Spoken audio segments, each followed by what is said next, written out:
This is Becoming a Blockbuster YA Author, the series that will guide you through writing and publishing a hit young adult or middle grade novel, and will train your brain to think like a best-selling author.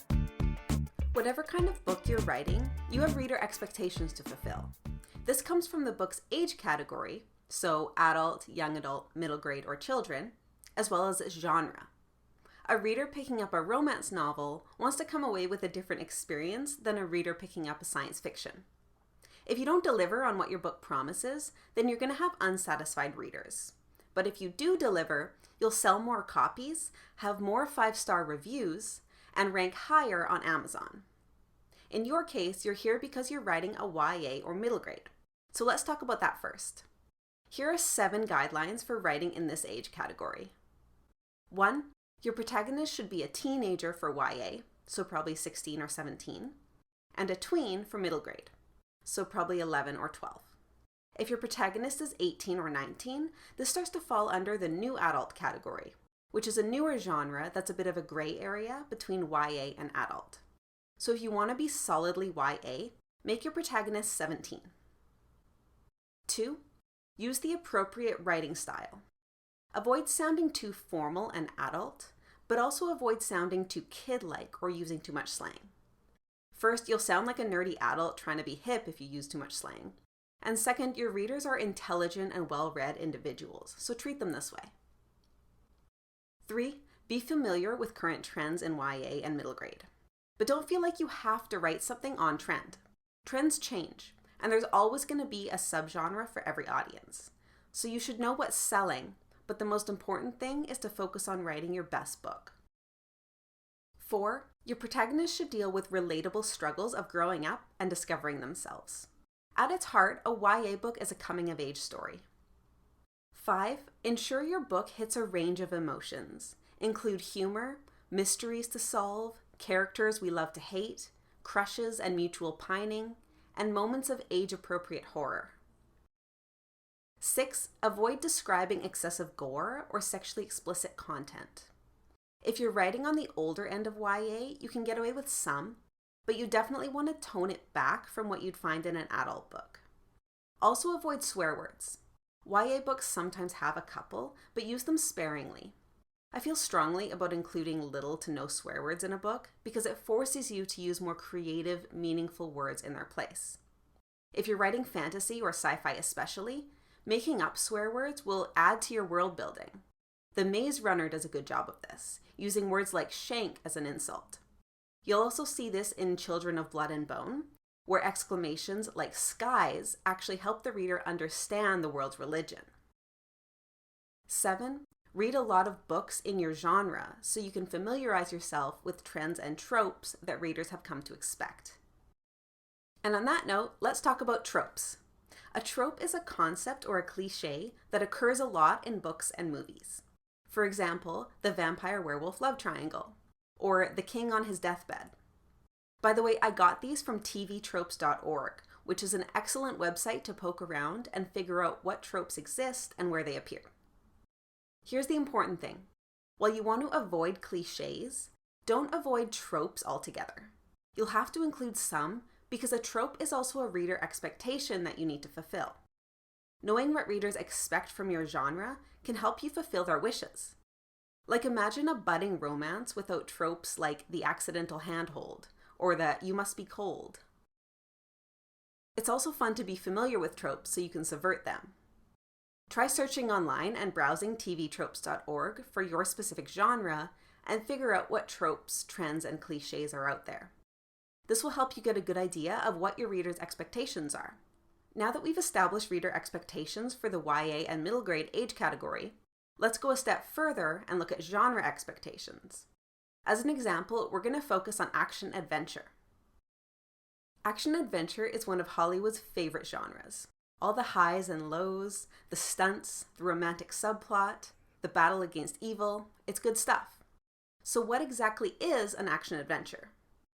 Here, the protagonist and antagonist take form as a hero and villain.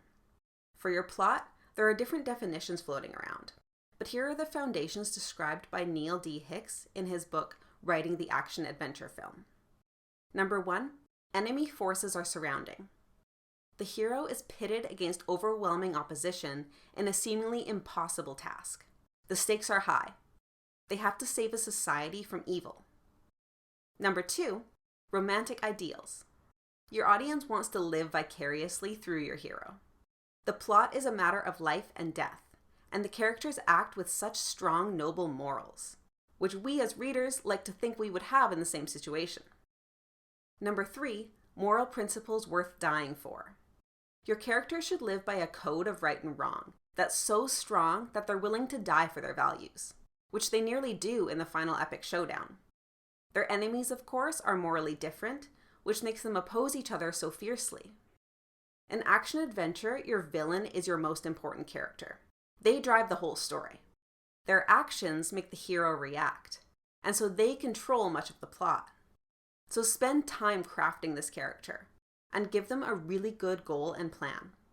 The bigger the plan, the bigger the story. Look at any Marvel movie. The villain's plan is probably to take over or destroy the world.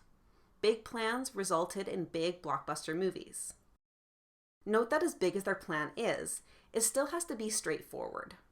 If your villain has to monologue for several minutes in order to explain it, it's too complex. Their motivation should also be realistic. They want to execute their plan because of some relatable backstory and realistic goal. They probably come from a sad childhood, and now they want to make the world a better place. But the problem is that their idea of leadership is terrible. So if the villain's the one driving the plot in the action-adventure, what does that mean for the hero? The hero's job is simply to stop the villain. In some stories, they're physically and mentally equipped for it, as in superhero stories or ones about cops or warriors. In other stories, the hero's an average person whose qualities set them up to stop the villain at the end. Either way, this is where that strong moral code comes into play. It drives them to act, and it makes them willing to die for the cause when they finally catch up to the villain in the climax. If your hero is actually a group or a team of heroes, make sure you have one clear leader, and each person of the team brings a special role or skill. If your hero's a pair of heroes, like a buddy flick, their dynamic will be important. Do they hate each other? Is one of them a screw-up? Or do they complement each other's skills in some way? So that's a brief overview of some of the guidelines for writing an action-adventure. Other genres have guidelines of their own, and the best way to learn what works is to read books in that genre. The more familiar you are with the genre you're writing, the better your story will be at meeting your readers' expectations, while putting a unique spin on your premise. And that's the fun part.